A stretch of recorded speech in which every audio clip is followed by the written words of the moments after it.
Hello Ram Ram ji. जय जवान जय किसान। आप सभी कैसे हैं? उम्मीद करती हूँ सभी अच्छे होंगे। अपना ध्यान रखें, स्वस्थ रहें, ध्यान रखें अपना। और अपने घर में ही, मैंने पहले भी जैसे आपको बताया, अपने घर में ही ज़्यादातर रहें, गर्म पानी पीवें। ठीक है, आप समझ रहे हैं कि मैंने किस लिए बताया। जैसे जैसे वीडियो बहुत ज़्यादा आ रही हैं लोगों की, क्योंकि हमने गलती ही ऐसी कर रखी है, जो कि ऐसे ऐसे लोगों को मौका मिला हम पे राज करने का। उसकी ख्वाहिश की तो कोई इंतहा ही न थी। वो ऊंचे से ऊंचे मुकामों पर बढ़ता गया, लाशों की सीढ़ियों पर चढ़ता गया। खुदा कहलाने का शौक था जिसे, मरघट का मसीहा बन के रह गया। तुम पत्थर की कब्रें बनाना बंद करो, वो मंच समझकर चढ़ जाएगा।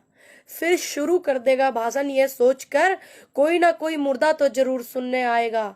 उसने दिन रात बस जहर घोला हो हवा में, क्यों उम्मीद करते हो तुम्हारे लिए ऑक्सीजन लाएगा? शमशानों कब्रिस्तानों में कंपटीशन कराने वाला क्या खाक तुम्हारे लिए अस्पताल बनवाएगा? ऐसा ना समझो उसे तुमसे मोहब्बत नहीं, या तुम्हारे जिंदा रहने में उसे कोई इंटरेस्ट नहीं। बस उसे कुछ कहो मत, सुनते रहो, ध्यान से सुनते रहो। बस उसे कुछ कहो मत, सुनते रहो। देख लेना मियाँ, जिंदा की तो क्या ही कहो, वो बहुत जल्द मुर्दों से वोट डलवाएगा। क्या खूब कहा है किसी ने, क्या खूब लिखा है। जिस भी बंदे ने लिखा उसको सैल्यूट। और ये हकीकत हो रहा है, बिल्कुल हकीकत। आप देख रहे हैं कि कौन किसकी चिंता कर रहा है। आवाम की चिंता किसको है, जनता की चिंता किसको है। और दूसरा, जैसे देश में आंदोलन चल रहा है, इसकी वजह से बहुत से चेहरे बेनकाब हुए आंदोलन के चलते चलते। पता चला है कि कौन तुमसे प्यार करता है, कौन जनता के हित में है, कौन जनता से प्यार करता है, ये भी पता चला है। क्योंकि ना आंदोलन चलता, ना ऐसे मंत्रियों के ये बेनकाब होते, ना ऐसे नेता बेनकाब होते कि देश हित में कौन है। पता चला ना सबका, जितना जब से आंदोलन चला, जब से इतने नेता बेनकाब हुए हैं। और ये बात सच है, हमने कभी लड़ाई की ही नहीं स्कूलन के लिए, और ये आपका अस्पतालों के लिए, शिक्षा के लिए हम कभी लड़े ही नहीं। लेकिन अभी भी कुछ नहीं बिगड़ा, कुछ नहीं बिगड़ा। बस मैं आपसे हाथ जोड़कर अनुरोध करती हूँ, विनती करती हूँ कि आने वाले समय में आप अपने वोट जो है वो बहुत समझदारी से देवें, भावनाओं में ना बहें। इस देश को भावनाओं में बहाया हो इन्होंने, भावनाओं में ना बहें। वोट देना आपका अधिकार है। आप देखा मंत्री जी के क्या बोलते हैं, उनको बेड नहीं मिला, ऑक्सीजन नहीं मिली उनको। मंत्री जी हैं गाजियाबाद से, जो है बीके सिंह जी, शायद बीके सिंह नाम है उनका, नहीं मिला। तो हमारी और तुम्हारी और आम जनता की क्या वो है, जब मंत्री सार के को बेड नहीं मिल रहा, उनके भाइयों को, उन्हें कितनी कितनी दिक्कत, कितनी तकलीफ हो गई हमारे देश में। सबसे पहले तो मैं अपने पूर्व प्रधानमंत्री डॉक्टर मनमोहन सिंह के जल्दी स्वस्थ होने की कामना करती हूँ। भगवान से प्रार्थना करूं कि जल्दी, अच्छे व्यक्ति हैं, हमारे देश के प्रधानमंत्री रहे, हमारे देश को काफी हद तक उन्होंने अपना समय दिया है, अपना टाइम दिया है, हमारे देश में उन्नति उन्होंने की है, बहुत समझा है हमारे देश को। तो मैं उनके बहुत जल्द स्वस्थ होने की कामना करती हूँ, परमात्मा उन्हें जल्दी ठीक कर देवे।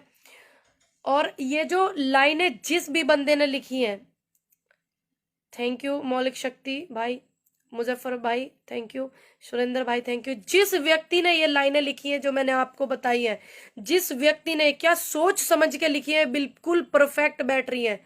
आज कुछ आंकड़े भी छुपाए जा रहे हैं। अब कितनी भयंकर बीमारी हो गई है, सिर्फ एक ही बीमारी नजर आ रही है, अब और कोई बीमारी नजर नहीं आ रही। ऐसी बीमारी, इसने सारी बीमारियों को मार दिया है, देख लीजिए। ठीक, बशर्ते मोदी जी से अनुरोध करते हैं, मोदी जी आपसे बार बार अनुरोध कर रही देश की जनता। आप जिस राहुल गांधी को पप्पू पप्पू बताते थे, आपकी टीम के लोग पप्पू पप्पू बताते थे, उन्होंने कितनी समझदारी का काम करा, सारी रैली रैली रद्द कर दी। तो देख लो आप, देश हित में जब जिस व्यक्ति को आप पप्पू बताते हो, पप्पू होने के बावजूद उस व्यक्ति ने अपनी सारी रैली रद्द कर दी जिन्हें आप पप्पू पप्पू बताते हो।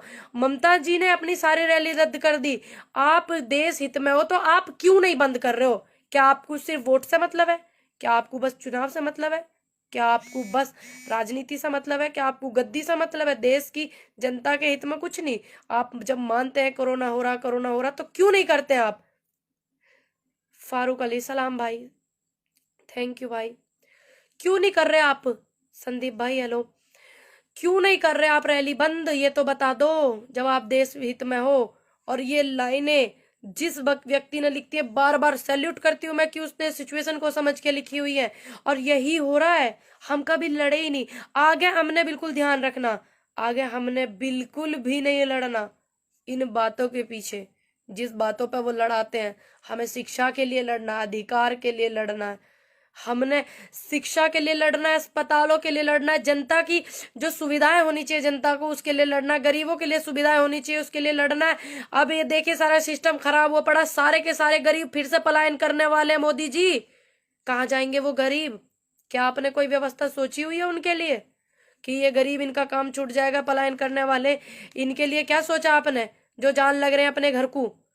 देखो कितना भरा पड़ा बस स्टैंड पास ही में, देखिए जाके भरा पड़ा है, गाजीपुर बॉर्डर के पास में बस स्टैंड है। क्या उनके खाने की कोई व्यवस्था करी योगी जी ने, मोदी जी ने? क्या किसी सरकार के बंदे ने करी? नहीं करी। सोचा आपने उनका घर परिवार कैसे चलेगा? आपने फटाक से बोल दिया कि ऐसे ऐसे लॉकडाउन लगा दो, ये कर दो, वो कर दो। जब आप प्रधानमंत्री हैं तो आपकी जिम्मेदारी बनती है, जो व्यक्ति परेशान हो रहा है आप उसको देखें। लेकिन आपको तो कुछ दिखाई नहीं दे रहा सिवाय बड़ी बड़ी रैलियों के। देना चाहिए दिखाई। पता ना आप तो किस गहरी नींद में सोए हुए हैं। आपसे देश की बेटी और पूरे भारत की जनता बोल रही है कि आप मत करो, रैली मत करो, वोटों के लालच में रैली मत करो। आपसे जब अधिकार मांगो तो आप नई नई बात बना देते हो, नए नए कानून ला करके चुप करा देते हो, जेल भेज देते हो, ये कर देते हो। आप क्या कर रहे हो जब आप मानते हो कानून? आप किसानों को बड़ी नसीहत दे रहे हो, देश की जनता को बड़ी नसीहत दे रहे हो, तो आप क्यों रैली बंद नहीं कर रहे हो? मुझे तो इतना बता दो बस। है कोई जवाब? नहीं है। तीरथ रावत जी का बयान सुना, गंगे मैया की जय बोलो, कुछ नहीं होगा। ये भावनाओं में देश को भा रहे हैं। हम किसी भावनाओं के साथ खिलवाड़ नहीं करते, हम भी मानते हैं परमात्मा को, गंगा मैया को हम भी मानते हैं। लेकिन जो चीज चल रही है, जिसे आप बता रहे हो बार बार देश हित में ये करो, कोरोना से लड़ने के लिए करो, आप क्यों नहीं ध्यान दे रहे? बताओ। तो इसीलिए बहुत समझदारी से अपने वोट का आपको चुनाव करना है, अपने वोट देनी है बहुत समझदारी से। भावनाओं में देश को नहीं भाना, पूरे देश की जनता एक है ये दिखाना है बस।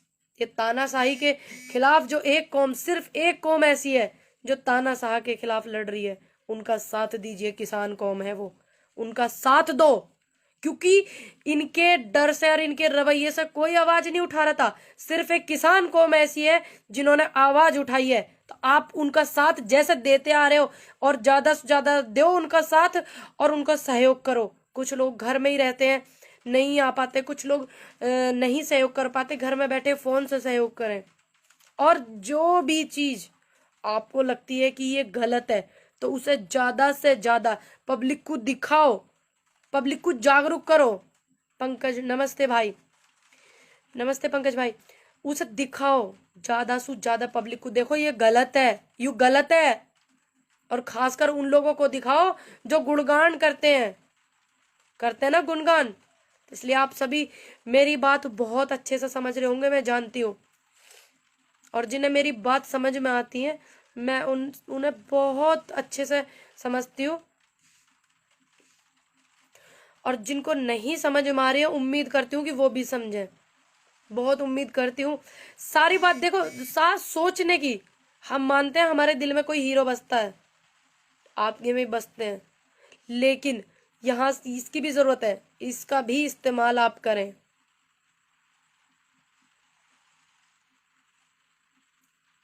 Very best of luck. Thank you thank you thank you thank you भाई। तो इसीलिए ये जो आवाज है ना, ये आवाज सब आप लोगों की आवाज है। मैं तो एक क्या हूँ, किसान परिवार से हूँ, किसान के बेटी हूँ, आपकी भी आवाज है। ये इतने सारे मजदूर वो पलायन कर रहे हैं, उनकी भी आवाज है। वो क्या ली किसी ने जिम्मेदारी उनकी?